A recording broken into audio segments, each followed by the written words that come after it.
Many of you know me as the guy who got Chuba Hubbard dead spot right in 2024. And a lot of you ask me, how did I know that? Well, what many of you do not know is that there's a formula to find guys like Chuba Hubbard every single year in your fantasy draft. And that formula I used to find Chuba Hubbard in 2024. So we're going to go through what that formula is today and apply it to 2025 backs that are going to be extreme values for you in your drafts with league-winning upside. So just make sure to go down there, drop a like on the video, and subscribe to the channel to show your support. So I wanted to, before I get into the research, just address something that I think really matters here, and so you guys can understand the full value of what we're actually trying to do with this research right here. When we're talking about finding league-winning running backs, obviously we've got the guys in the top 3 rounds, right? Guys like Saquon Barkley, guys like Bijan Robinson, Jahmyr Gibbs, Devon Etienne, yada, yada, yada, Christian McCaffrey. All these guys obviously have league-winning upside. We really don't need to address that without it being Captain Obvious. Like, you guys would not watch a video if I was here to tell you guys, yeah, Christian McCaffrey, Bijan Robinson have league-winning upside. You already understand that. That's why those guys are being taken so high. What we're talking about here is we're finding running backs with an ADP outside of round 3 and beyond. That could be league-winning running backs, and I'll tell you something, those guys are out there every single year. And the value that we can get from that is absolutely enormous. If let's say that you hit on your first 2 picks and you went double hero running back, well, if you wait to take another running back and you hit on one of these guys, then you've got 2 starting running backs already from your first 2 rounds, and then you've got an automatic plug and play every single week at the flex spot. If you went with a 0 running back strategy, it works very well as well, because if you hit on all your wide receivers early, then you've got a consistent running back that you were able to grab outside of round 3, which again, is highly valuable. That's what we're looking for today. So really the inspiration for all of this, just to take you guys back a couple of years, was Josh Jacobs in 2022. Now, if you do not remember Josh Jacobs' season in 2022, it was phenomenal. That guy was the running back 3, averaged 17.8 fantasy points per game in a half PPR format, averaged about 5 yards a carry, got in the end zone 12 times. Like, the guy was unbelievable. And what you may not remember from that season is his price. Now, what you would expect to get from a guy like that is a second round value at probably the very latest here. No, that's not accurate. What you got value-wise from Josh Jacobs was a 79.8 ADP price tag on Underdog. We're talking about getting Josh Jacobs in the 7th round in Underdogs the year that he hit that massive upside. Again, the value of that was so enormous for not just Underdog best ball teams that are playing tournament-style fantasy. It was also huge for you if you hit on Josh Jacobs in a home redraft league. Now, at the time, I did not know if this was a one-hit wonder or not. I really didn't know. I just knew that Josh Jacobs was awesome, and he came at a very cheap value. But I'm a big values guy, so it made me want to look into it closer. So I studied that Josh Jacobs season very, very closely after the 2022 season, because I wanted to determine who the next Josh Jacobs would be in 2023. Again, outside of round 3 value that you're going to get to be fantastic in fantasy football. And what I determined at the time, after going through his season and looking for someone who had a similar season prior to that, I determined in 2023 that Travis Etienne would be that year's Josh Jacobs. Now, Travis Etienne's ADP at the time was 44. So again, you're getting Travis Etienne in the 4th round of 2023 fantasy football drafts. And at the time, like I said, I was really happy. I drafted a bunch of Travis Etienne, and he was great. Like, Etienne had a great season in 2023 where he was the running back 3 in fantasy football. He really had a stronger front half to the season than he did the back half. You could kind of see the game log and how things kind of like slowly just regressed for Travis Etienne. But he ended up still averaging 14.9 fantasy points per game for a running back 3 finish in fantasy football. Travis Etienne was very good. But the problem was I made a huge oversight when I just looked at Travis Etienne.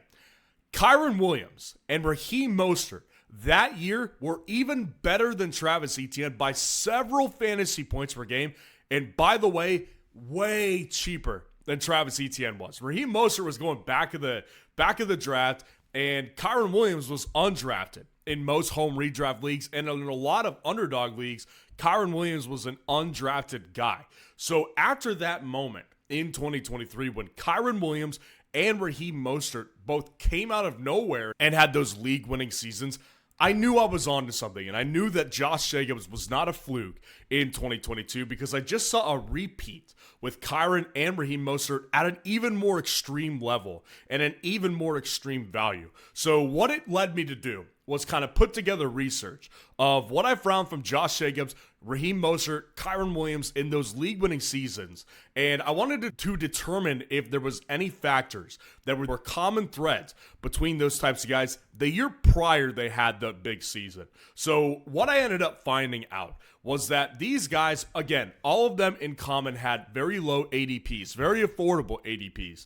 And I threw Travis Etienne into this list as well just to kind of prove a point that I was right on him to a certain extent. But again, I missed out on Kairen and Raheem Mostert in 2023. So what I wanted to find out the previous year was what was their volume like on the entire season. And what I found was that, on the entire season, it wasn't anything spectacular. Like, you wouldn't have known probably if you didn't break things down where I'm about to break it down, that these guys would have been great fantasy backs in the following season of fantasy football.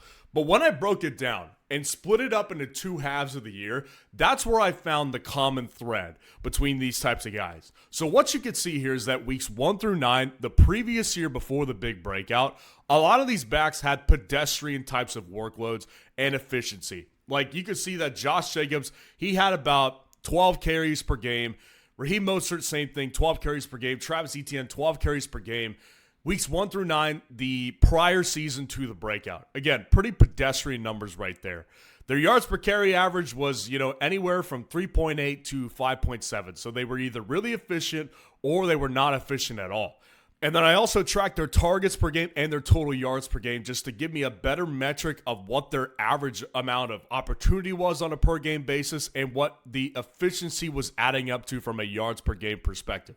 So again, weeks 1 through 9, none of these guys had anything to jump up and cheer about, right? These guys did not look like they would be league-winning guys at some point in their careers. But then weeks 10 through 18, everything changed and a flip switched. And these guys became way more involved and way more efficient. So what you can see here is that two guys, they lost carries per game, but not even to an extreme amount. But the other two guys actually added carries per game into their back half of the season prior to the massive breakout. The yards per carry in all cases went up except with Travis Etienne. And again, Travis Etienne is the outlier in this situation because I actually at the time tracked a little bit of a different metric with him. But the bottom line is that with Kairen Williams, with Raheem Mostert, with Josh Jacobs, everything got better for them. From a fantasy points per game perspective, from a volume per game perspective, from an efficiency perspective, from the back half of the year compared to the front half of the year prior to the breakout. And then the other really important factor here, because when I went through this and I found this, I didn't feel like it was specific enough. What I found here was really interesting.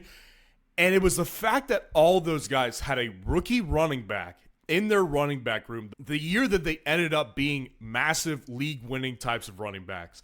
And in my opinion, that ties into the ADP of these running backs and why it was so low. Because when you had Raheem Mostert in 2023, they had just drafted Etienne. So Raheem Mostert was going to be thought of as a secondary running back, probably a handcuff to Etienne at the time. And obviously it ended up being that both of those guys were great in fantasy football. Kairen Williams had Zach Evans in the backfield, who at the time, a lot of you probably don't know who he is now, but at the time, there was a lot of secret hype about Zach Evans in that Rams running back field because he had been really efficient in college. Tank Bigsby for Travis Etienne in his rookie year as well. And Zamir White was a rookie for Josh Jacobs in 2022. And if you don't remember that, that was a big one because Zamir White at the time looked like he could have been the starting running back for the Las Vegas Raiders at the time. Josh Jacobs played the majority of the Hall of Fame game that year, and everybody got terrified of what Josh Jacobs was going to do for you in fantasy football that year. So they started really fading Josh Jacobs in drafts. Hence the big value that you could get for him in fantasy drafts. So when I plugged in the guys into the 2024 metric for this, these are the names that obviously should stick out to you like a sore thumb right here. So when I was trying to find who was going to be that type of back in 2024, obviously there's some names that should stick out to you here. You obviously had guys like Rachaad White who didn't hit, Devin Singletary didn't hit, Javonte Williams didn't hit, Zamir White didn't hit, but you also had Chuba Hubbard and Chase Brown. And obviously, I locked in on Chuba Hubbard really big in that year in fantasy football, and he was my most drafted player in 2024 because I saw what my metrics were showing me in this one. I liked Chase Brown as well, but not nearly as much as Chuba Hubbard, and I'm not going to act like I did. But these are the two guys that obviously should stick out to you like a sore thumb. Again, I missed on some of these guys in this list, but those guys who had those types of players like Chuba and Chase Brown on their fantasy teams, you at the very least got to the playoffs and gave yourself a shot. Now, with Chuba Hubbard in particular, Chuba Hubbard was the running back 15 in fantasy football in 2024. But what you might not remember is that Chuba Hubbard missed 2 games, and he actually was not really involved in the first 2 weeks from a carries per game perspective for the Carolina Panthers. When you actually add on his fantasy points per game, he was the running back 12 in 2024 from a fantasy points per game perspective. So when he was actually playing a game, he had a lot more contribution than just being the running back 15 finish in fantasy football in 2024 for your team. Now let's look at Chase Brown. Chase Brown was the running back 12 in fantasy football last year. But again, you might not remember that Zach Moss, not Chase Brown, was the starting running back for Cincinnati for the first 3 games, and the only reason Chase Brown got his opportunity was because Zach Moss had a neck injury that they actually just released him from. And he also missed another game on top of that. So 4 games total, he was either not the guy or he did not play in that particular game. So again, if you stat out a full season for both Chuba Hubbard and Chase Brown, the chances that they were both top 10 backs is pretty high. And again, the value that would have given your fantasy team was untouchable. You were getting Chase Brown at a ridiculous value of 120.7 ADP. Like, we're talking back of the 12th round type of value that you could have gotten for Chase Brown in 10-man leagues. Chuba Hubbard, 173.2 ADP, borderline undrafted in your home redraft league or in an Underdog best ball league. He was really at the back couple of rounds. The value was incredible because if you hit, again, on your first 2 running backs or even your top running back and a couple of wide receivers, it was pretty enormous because you had a very consistent player that was going to score either points for you as a flex player or as a running back too. So these guys provided serious value. So when I plugged in and looked at the 2025 backs that had the chance to be this year's Chuba Hubbard, Chase Brown, I had some staggering takeaways here, and we're going to go through these guys. So the first guy on the list who made the cut was Tyrone Tracy Jr. Now, Tyrone Tracy Jr. is joined by a running back who, again, has lots of hype as a rookie. Cam Skattebo out of the University of Arizona State has lots of hype behind him. And I liked Cam Skattebo coming out of college, but there is no arguing here that Tyrone Tracy Jr. fits this to a T, except from the yards per carry perspective, because he got significant levels of volume attached to him in weeks 10 through 18 that he did not have weeks 1 through 9. And again, Tyrone Tracy Jr. last year had Devin Singletary as the starting running back until he went down with injury, and Tyrone Tracy Jr. performed well enough for them to feel like they had the guy. And I actually kind of feel like this one is buried in plain sight a little bit here because Tyrone Tracy Jr. has been talked up by the New York Giants coaching staff pretty much all offseason at this point. But even lately, Brian Daboll said this guy has had a great offseason training program. He's fixed a lot of issues that we had with him. He's obviously a great receiving back. He's way more slippery than Cam Skattebo is. There's going to be a huge role for Tyrone Tracy Jr. in our offense this year, according to Brian Daboll. So this one honestly kind of feels like it's hidden in plain sight a little bit. And again, the value that you're getting on this guy is freaking awesome.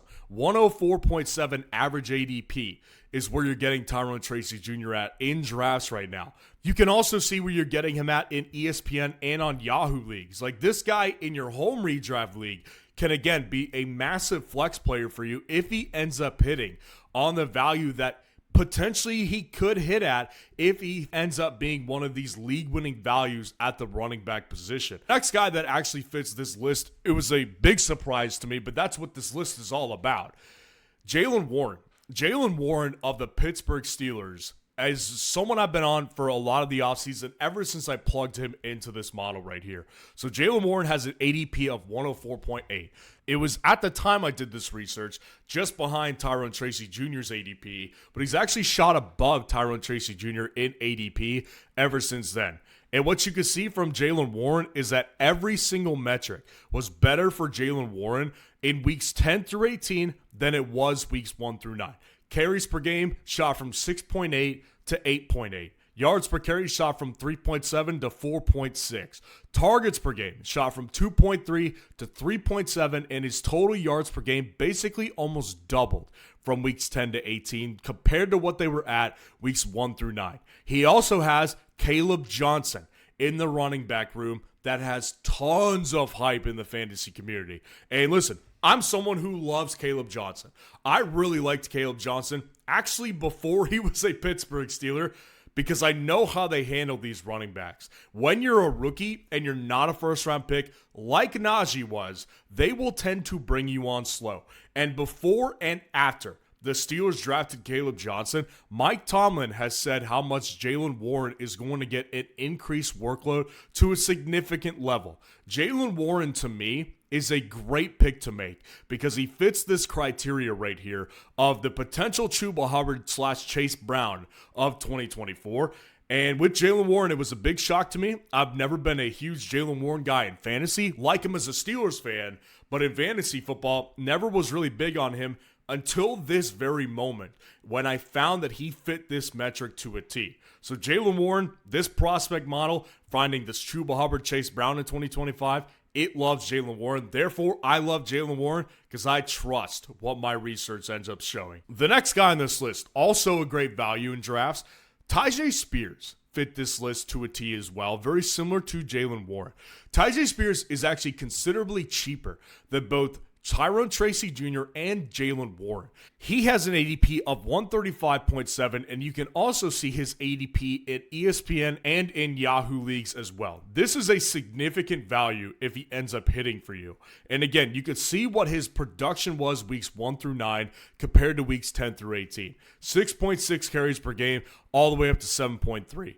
Yards per carry at 3.5 up to 3.9. Targets per game from 2.4 to 3.3, and total yards per game 38 to 49.4. And for those of you who played fantasy football last year, you probably remember that Tai Spears was actually a great back in the fantasy football playoffs in 2024 for you. That was particularly important in best ball leagues because you probably didn't have the balls to put Tai Spears into your starting lineup in a home redraft league, but he would have been well worth it. Now, he has a rookie running back in his backfield, but it's not really taking up tons of hype. It's more so centered around Tony Pollard, who many consider to be the starting running back there. Well, there's a reason that Tony Pollard has not been in any of my top 30 running back rankings this year. It's because I'm really buying into Tai Spears. Tai Spears, to me, is going to be a player who, at the very least, starts out the year as a 1B to the 1A Tony Pollard.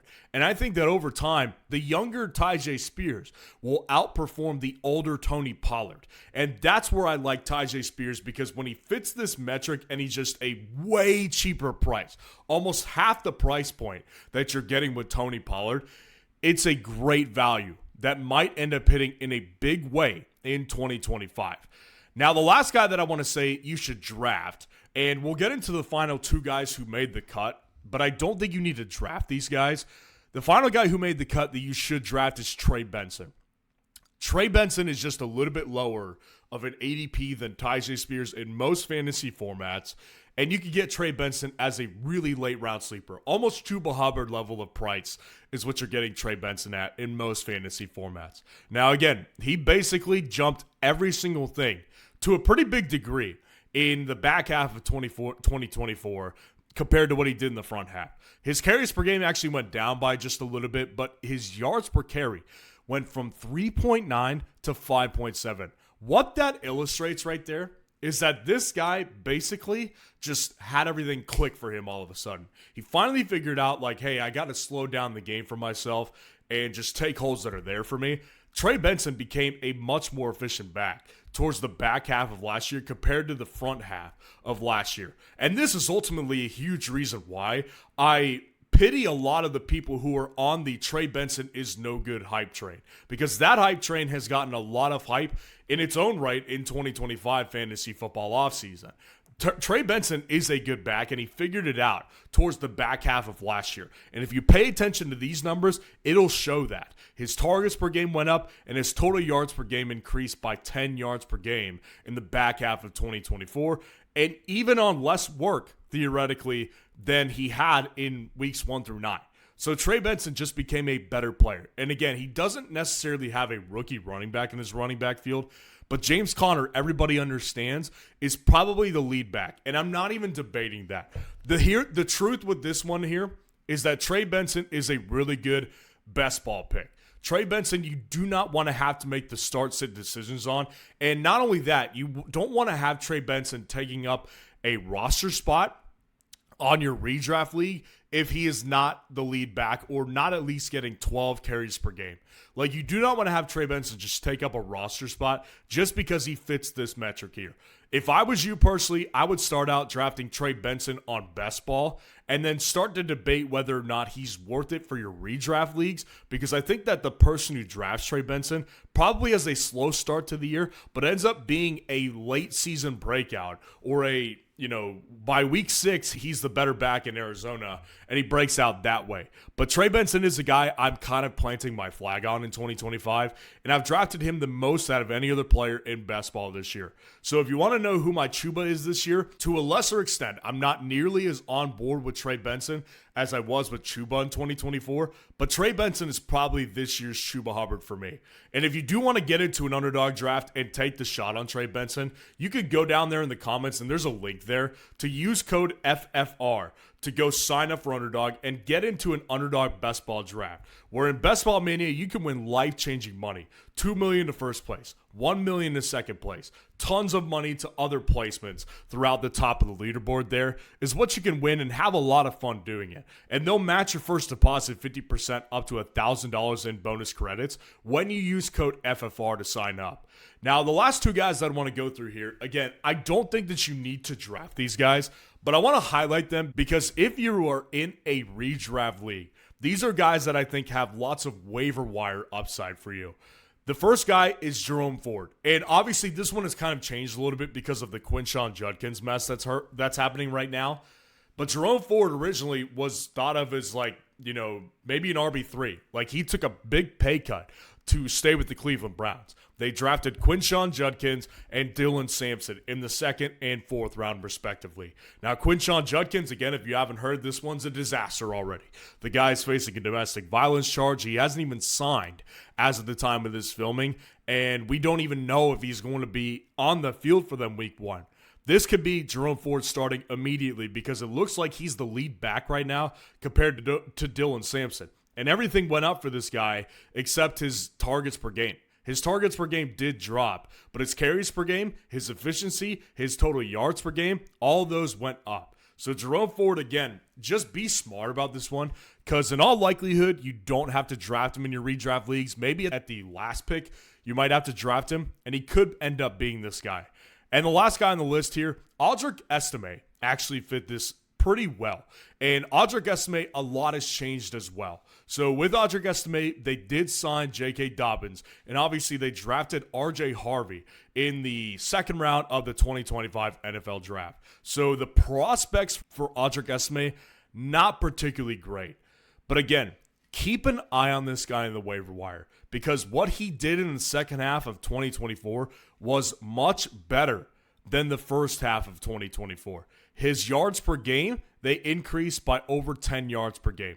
His carries per game doubled in the back half of the year. His targets per game went up from 0 to 0.6. He was more involved in 2024, the back half, than he was in the front half. And again, R.J. Harvey taking all the hype, J.K. Dobbins taking a lot of hype.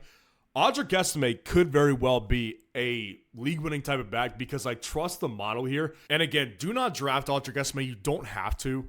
Just keep an eye on this guy in the waiver wire. And if you want to, take a shot on him in best ball leagues. Now, I want to reiterate before I let you guys go, I don't have a Chuba Hubbard particularly in 2025 where I feel utmost confidence with. Chuba Hubbard was a flag plant guy for me last year. I don't look at any of these guys and feel very strongly about any of them. But what I have done is I have taken a lot of these guys in underdog best ball drafts. And once I start drafting home redraft leagues, the guys I'll probably lean most into are Tyrone Tracy, Tai Spears, and Trey Benson. But that doesn't mean that you shouldn't take the shot on the guy you feel particularly strongest about out of this list. Because the bottom line is, if you made this list right here, your chances of being a late round value that has league-winning upside at the running back position is really high. So let me know what you think of the research and the players that we went through today on this video. And if you do want to see the top 30 running back rankings for 2025 fantasy football, click on this video right here.